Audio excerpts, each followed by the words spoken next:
Hi guys. I don't usually do this, and I hardly ever record myself in my car, but I'm inspired by Dr. Mary Helen, who I've just released an episode of Healing for Healers a week early because the interview that we had was phenomenal. So I do recommend that. It's going up on my Substack today, and it's also on all of the podcast channels, but this is not why I'm here. But you should go and watch that interview. No, I'm here because there was a big argument on Abby's Energy Healing page about 2 days ago. And in it, I wrote a post disagreeing with another post. And the original post says, it's okay not to forgive. I disagree. I still disagree. There was rampant arguing. I was attacked. And I just went through the messages to see, well, what's the crux of this? I was accused of being condescending.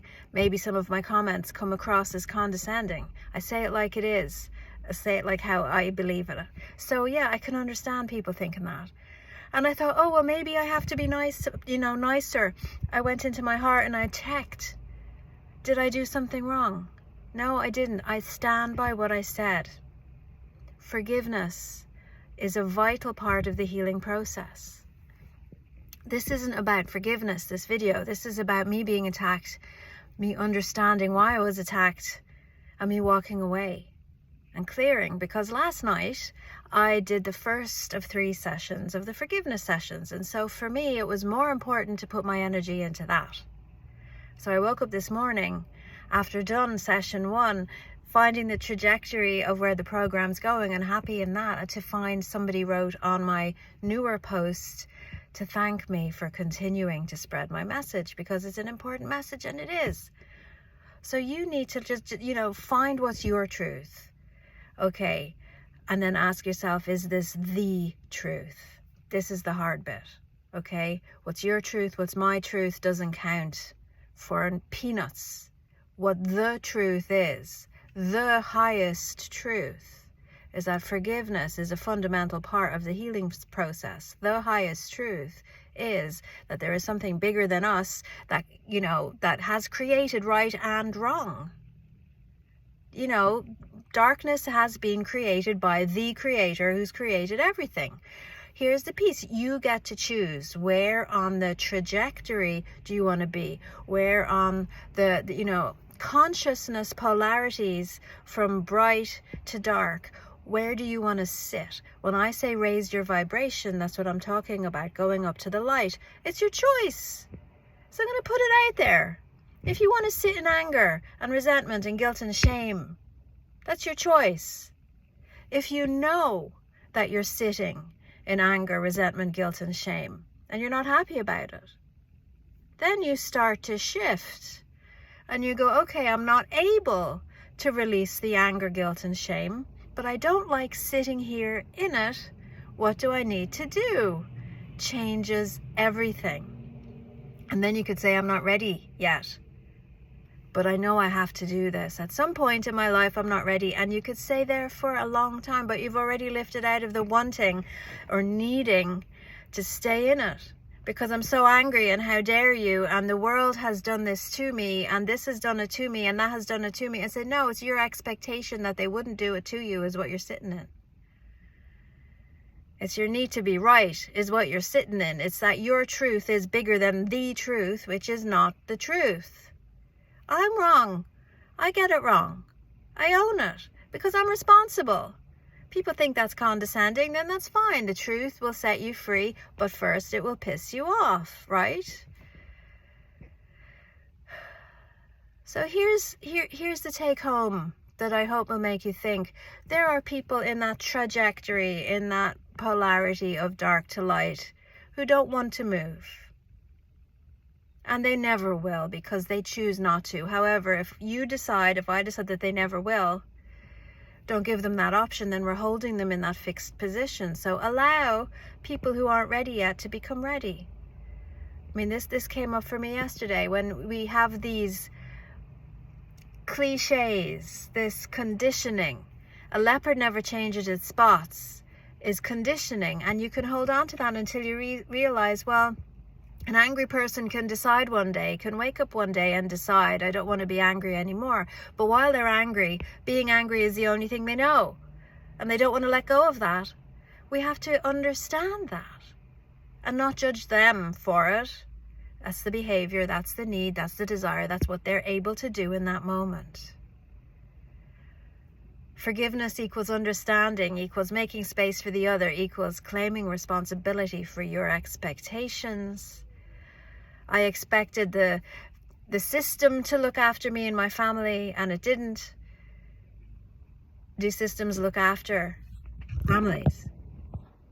Is it your naivete that you believe the system will take care of all of your needs for you? They're not obliged. They're not obliged to look after you. You are obliged to look after you. Here's all the choices in the world. Which choice are you going to take? They're all there. You get to choose. I forgive myself for believing that the system's going to look after me, and that's what you've been trained to believe.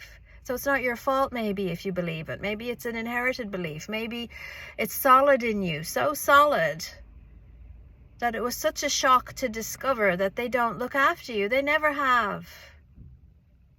You must look after you. And so those people who've been given the get out clause by the latest postings that say it's okay not to forgive, that you can still heal without forgiving. Yeah, you can heal. It's like you have a whole body here to heal. So I'm healing my finger, but my leg is still damaged. You're healing your finger. Great, because I need my finger for all the stuff that I need it for now. So I'll heal that, but don't mind dragging my leg around for the next 10 years until I'm ready to heal that. That's your choice. But if you want to be fit and healthy and be able to go on a walk and be able to wake up without pain, then you have to heal your leg as well. I'm shouting now. I didn't expect to do that. So I understand the people who got angry at me for that post, because it's not something they wanted to hear. And believe me, I was in that position too years ago. I didn't want to do my forgiveness work. It took me years to forgive things that had happened to me.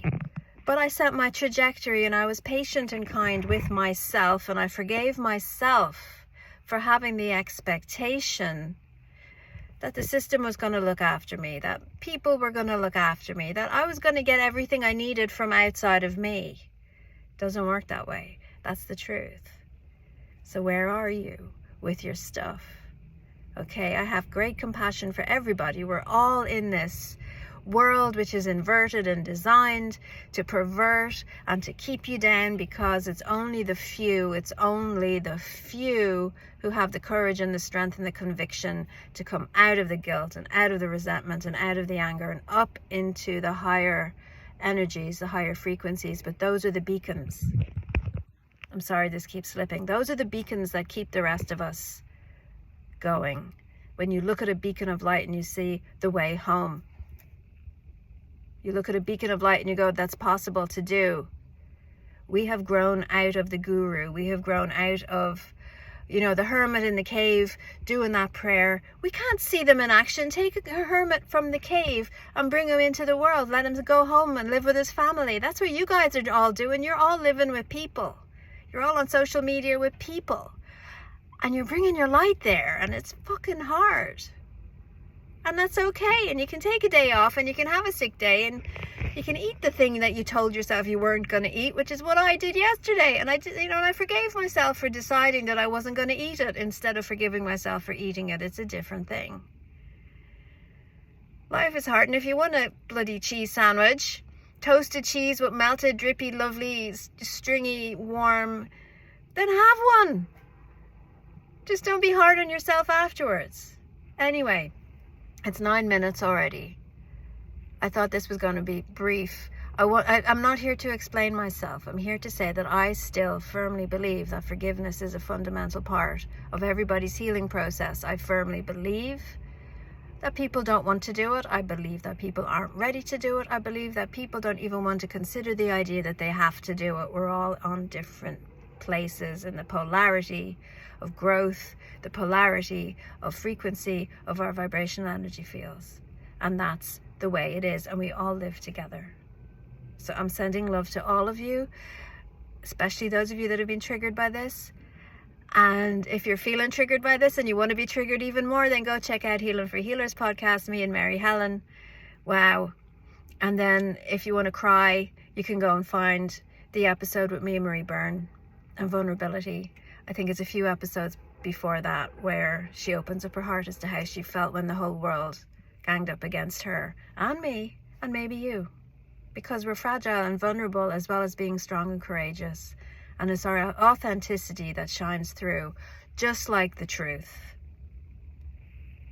You can't hide forever. Okay, love you all.